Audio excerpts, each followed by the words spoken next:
Welcome to the Key of Imagination. This week we're taking a look at the Twilight Zone episode, The Rip Van Winkle Caper. We'll take a nap with the OG himself, Rip Van Winkle, and see if we can find additional connections with Washington Irving's short story. We'll put Professor Farwell's plan to the test, and I'll reveal my moment of awe. Just a brief reminder about why we can't just sleep our way through life. So, grab your keys and let's open up this door to the fifth dimension.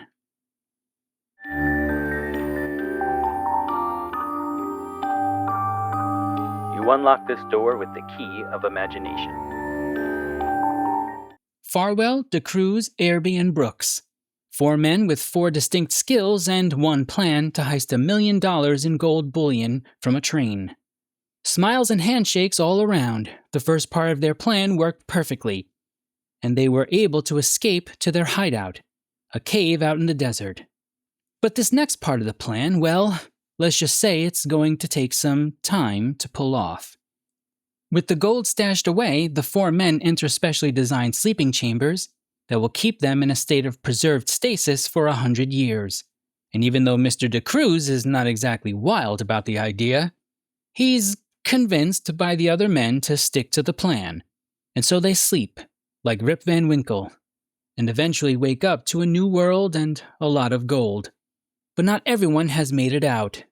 A rock landed on Irby's chamber, cracking it and leaving him trapped and quite dead.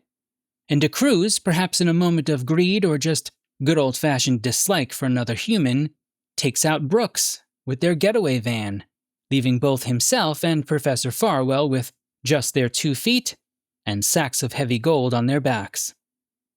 With the sun beating down on the men, Farwell suddenly realizes that he's left his canteen at their previous stop. But ever the entrepreneur, DeCruz sells Farwell sips of water at the rate of 1 bar, 1 sip. The next day, it's 2 bars and 1 sip, until finally Farwell has nothing left to give, except for a strong thrashing across the head to DeCruz with a bar of gold when he's not paying attention. Now Farwell has the gold, but the water is still scarce. Some passerbys find the good professor dying of thirst on the side of the road, and when he offers them all the gold he has to help him with his last breath, the people can only shake their heads. You see, they did recall, or seem to recall, a time in history when gold was worth a hefty price, but it hasn't been worth anything since we've been able to figure out how to manufacture it in a lab. The Rip Van Winkle Caper is directed by Justice Addis. The teleplay is by Rod Serling. And as for our cast, our man with the plan, Professor Farwell, is played by Oscar Bareji. And yes, we'll be seeing him in a rather intense and moving episode in the future.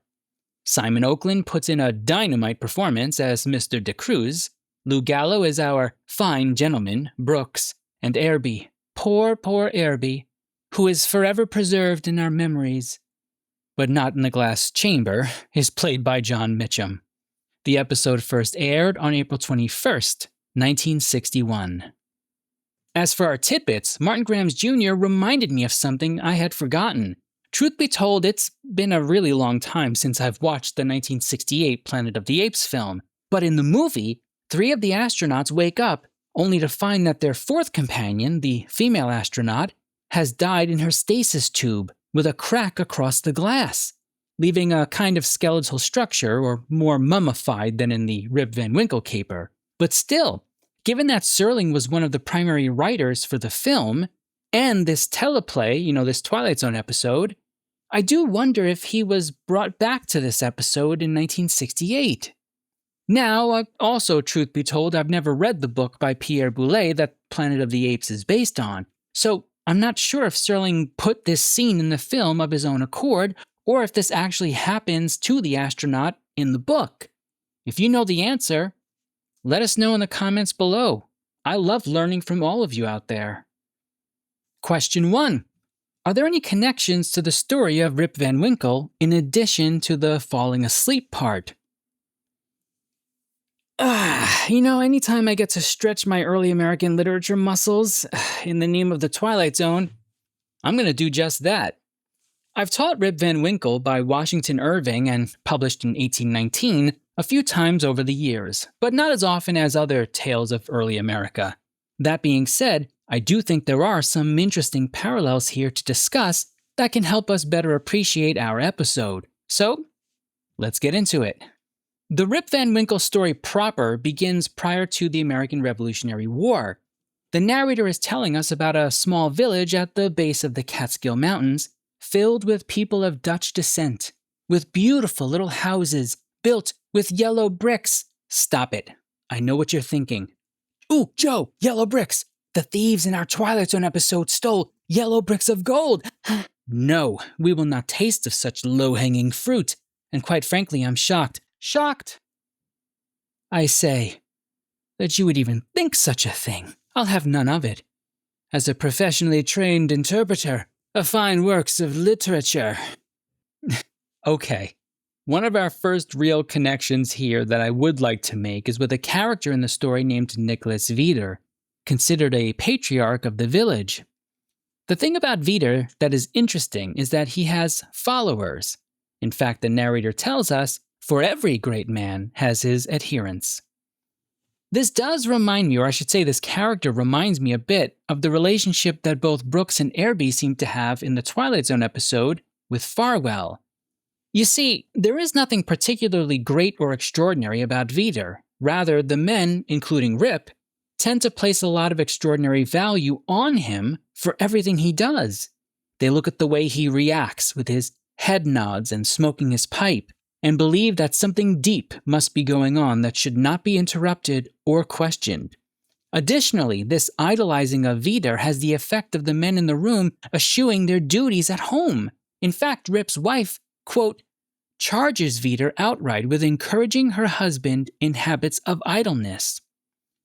Now, to be fair, Farwell does have extraordinary knowledge when it comes to physics, and his plan does work somewhat. We'll talk more about that in question 2. But I've always found that the way both Brooks and Irby idolize Farwell is a bit odd. They're a bit too quick to give over all the decision-making to him, and I do think and in fact I'll argue in question 2 that this has dire results for them both. And so Farwell to me is a bit of a Nicholas Veeder figure, receiving a bit too much praise at the expense of those who are with him. Now, I would also like to point out at least one more really integral parallel between the two stories. It's pretty easy to argue that the main point, or at least a main point of Rip Van Winkle, is that he sleeps through the Revolutionary War, and in doing so he misses not just the major event of the war, but all of the precursor events that led to the war happening. And therefore, he also misses the chance to witness the shift in culture that happens between the emerging pre-war culture, the present war culture, and even a good part of the post-war culture itself, until the moment he wakes up. You know what, let me give you an example of why this is important by citing an amendment that we rarely use today in America. And thank goodness, the Third Amendment. The Third Amendment states, no soldier shall, in time of peace, be quartered in-house without the consent of the owner, nor in time of war, but in a manner to be prescribed by law. Now today, this might seem like an odd thing to some people, especially young people. So, why do we have it at all? Because we went through a time period where colonists were forced to give quarter, meaning housing, to British troops. In that time that the Bill of Rights and the Third Amendment were ratified in 1791, we still had people who remembered why that language was so important.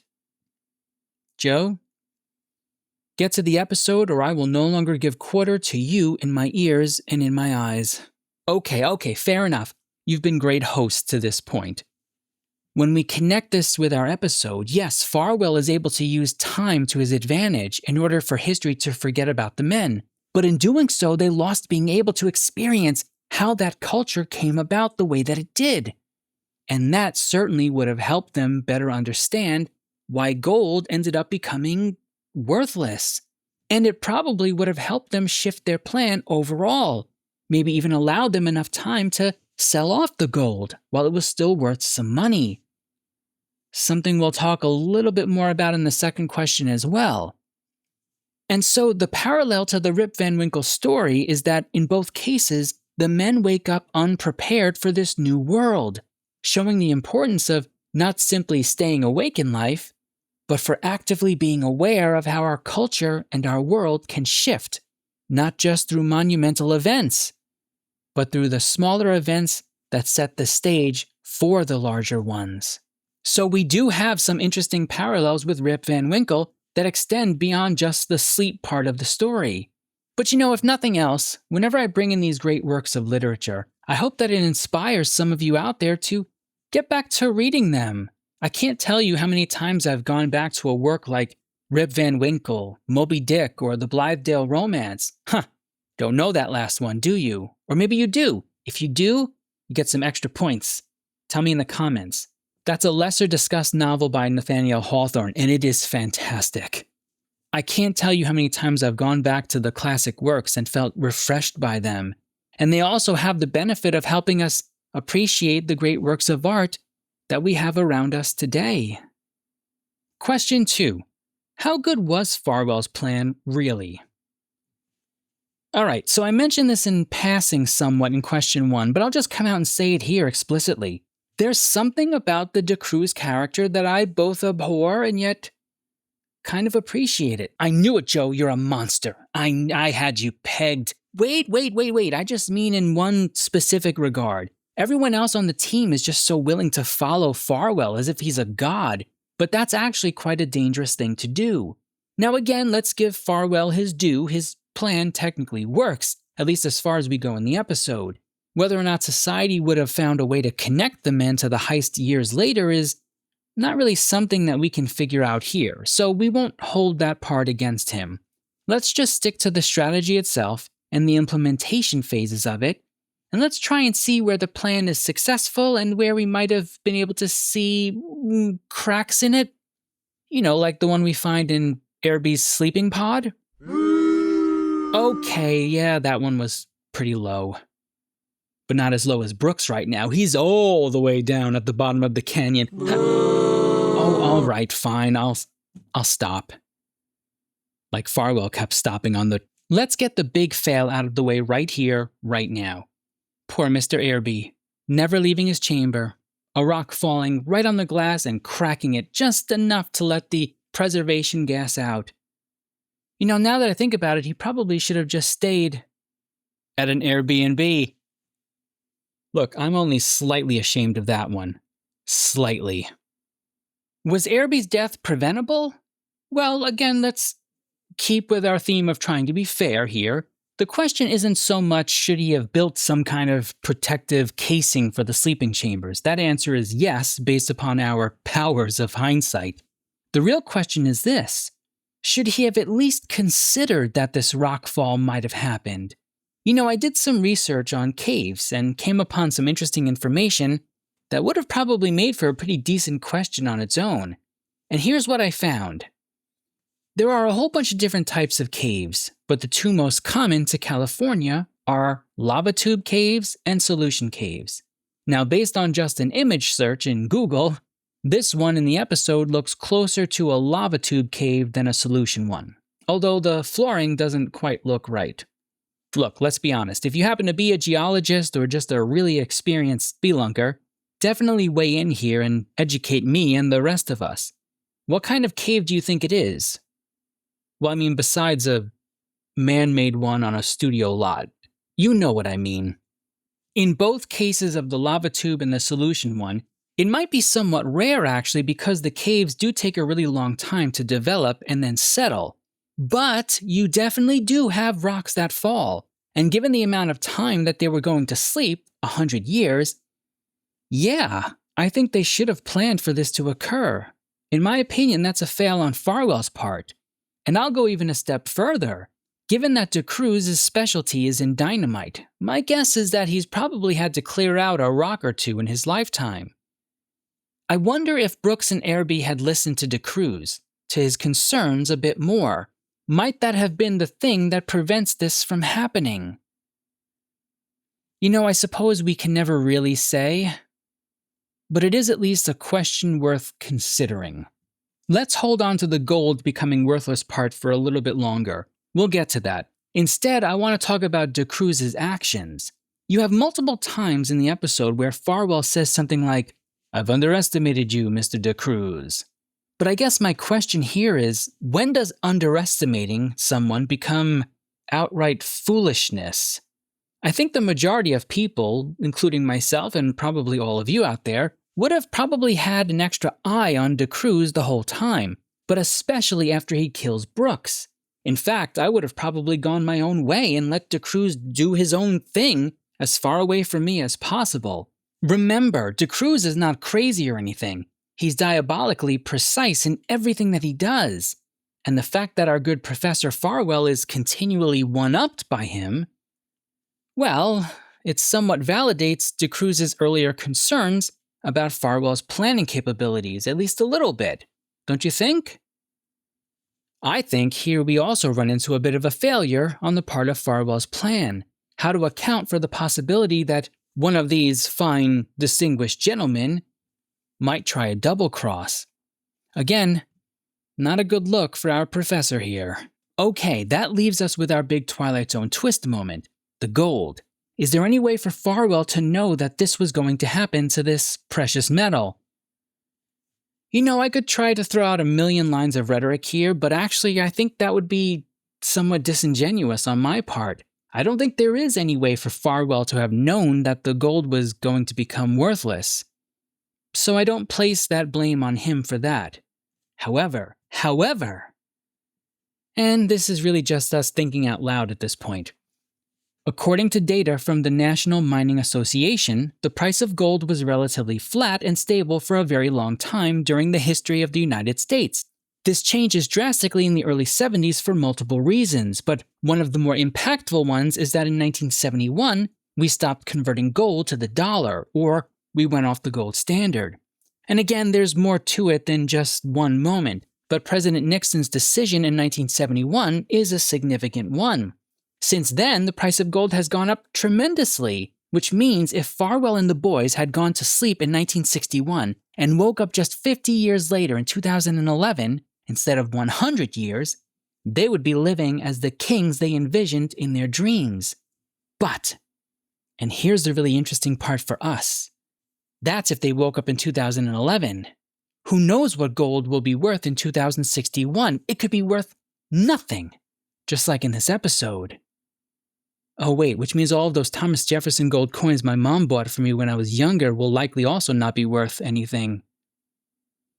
You know what? That's okay. They made her happy, and that is worth the price of gold today. So how good was Farwell's plan? Well, it was good enough to get them the gold. That's at least worth its weight in gold. Boy, I really wrote myself into a corner there. But everything after the heist itself, the chambers, not planning for a double cross, not thinking about the environment of the desert a little more carefully, I do think there was plenty there that the good professor could have anticipated. Now, as for this professor, at this point in my life, the only gold I plan on stealing are the yellow cupcakes from the break room at work. And then, yes, I will probably take a long nap in my office, like good old Rip Van Winkle himself. Question 3. What are your moments of awe? As for my moment of awe, I want to come back to something I mentioned briefly in my first question and expand on it a bit. I talked about one of the chief connections to Rip Van Winkle being the loss of experience of culture while it's shifting, only to emerge out the other end feeling completely disconnected to what has happened. Well, the world can certainly be a turbulent place. And there are times when even I say, okay, I think I've had enough. I'm unplugging and ordering a pizza. That's it. Hey, look, fair enough. I do think some people are actually too connected to the world, to the news, to information constantly swirling around us, so that they're shifting their views on life every hour based upon the latest episode of X podcast or Y news channel. But guess what? That's not particularly good either. It's no better than just hiding. It can create a feeling of instability in life or give the impression that there's no such thing as a common vision between us as humans, which, and you might think I'm naive to say this, but yeah, I still think at base we have commonalities that bind us as a species, good qualities about life. You can't hide from the world either. This is the time that you've been given to live. These are the moments in which you're alive to bear witness to history. You are here. You exist. And yes, you didn't choose to be born at this time. You didn't choose to be born where you were. But you are where you are right now. What are you going to make of it? The world around you might be storming, might be making your head spin, but it's your head. Sometimes you have to shrink your vision in order to see just how much is really in front of you. It's okay to sometimes let the world be and just have dinner with your family or go out with a friend or, for God's sake, just smile. I'm not saying to ignore what's going on in the world. I'm saying you are also the world. Your family, your friends, your colleagues, your interests, your curiosities, your awe. These are also part of the world, part of this history. You're not burying your head in the sand when you choose to focus somewhere else at times. You're acknowledging the truth of your time. If you feel like your head has been on a swivel, or if you feel like you've been struggling to get some air in your lungs recently, then do yourself a favor. Recognize that the world is more than you, and yet you are the world at the same time. And give yourself permission to just enjoy a moment. As for my rating, look, this is a really good episode. Is it top tier? Not quite for me, but it's close. This is a middle upper tier episode for me. Really good acting, especially between Farwell and DeCruz. A solid storyline, classic Twilight Zone twist at the end. Definitely worth remaining in your seat during a marathon run. Absolutely. Next time, we'll be taking a look at the silence, and here are your questions to consider when watching the episode. Question 1. It's been said that the silence is loosely based on Anton Chekhov's short story, The Bet. How do the stories differ, and how do they produce vastly different results? Question 2. What does this episode teach us about the cultures of clubs and organizations? And question 3. What are your moments of awe? I do have a quick announcement. So by the time I'm recording this, we are either just about to start the voting or have started the voting for our Twilight Zone one-timer bracket. And if you're listening only and you're not sure what I'm talking about, head over to the YouTube channel. You can find the link in the episode description and join us.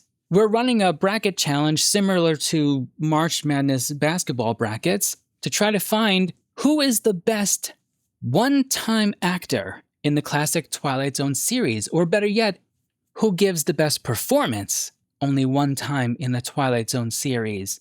So if you're interested, please head on over to the YouTube channel and take part. Take part in the voting, send in a bracket. It's not too late. Go ahead and do it. I don't mind. I do have a comment to highlight from the YouTube channel. On my 22 episode, Stephen Eardley7541 offered the following. Arlene Martell, Sax, played a stoned beatnik girl in an episode of Perry Mason. She's a boarder with Zazu Pitts, who has recently been ditched by her painter boyfriend. She calmly states, "Maybe I'll slit his gullet." It was not the kind of line you found in Perry Mason episodes. She's very charismatic, in a somewhat scary way. Steve, you made my day as I mentioned to you in my reply. My wife and I have gone through the entire original Perry Mason series multiple times. We love it. And I absolutely do remember the episode you're referring to here. But you made me think of something else. Arlene Martell, or Sax, definitely had a unique look to her. And there is something charismatic about it, as you say. I think we need more actors like this, ones that offer a different look, a different energy. Maybe this is just the old man in me, but there's something still so uniform about the actors today. I suppose that's the pressure of the business and probably the pressures of society. Either way, I appreciate the comment, Steve, and the reminder that my wife and I haven't gone through the Perry Mason series in a while. Yeah, I think we're going to come back to that. Want to support the channel? Consider subscribing, liking, commenting, and sharing the show with a friend. You know, all of the usual algorithmic gymnastics that will help us expand our awesome community of Twilight Zone fans. Plus, you never know. I might just highlight your comment in an episode of the show, as long as it's family-friendly. And if you want to be immortalized in our list of key KOI supporters forever, consider joining one of our membership tiers on YouTube or Patreon. 50% of all money taken through this channel, after the platform fees, is going to charity. 25% to the Rod Serling Memorial Foundation, and 25% to the Gary Sinise Foundation. For more information about me, my scholarship, and the show, head over to thekeyofImagination.com. That being said, even if you hate it, oh God, Joe, I hated this so much. Every minute of this. I'm still going to thank you for spending some time with me. Until next time, remember, all doors are open to those who possess the key of imagination.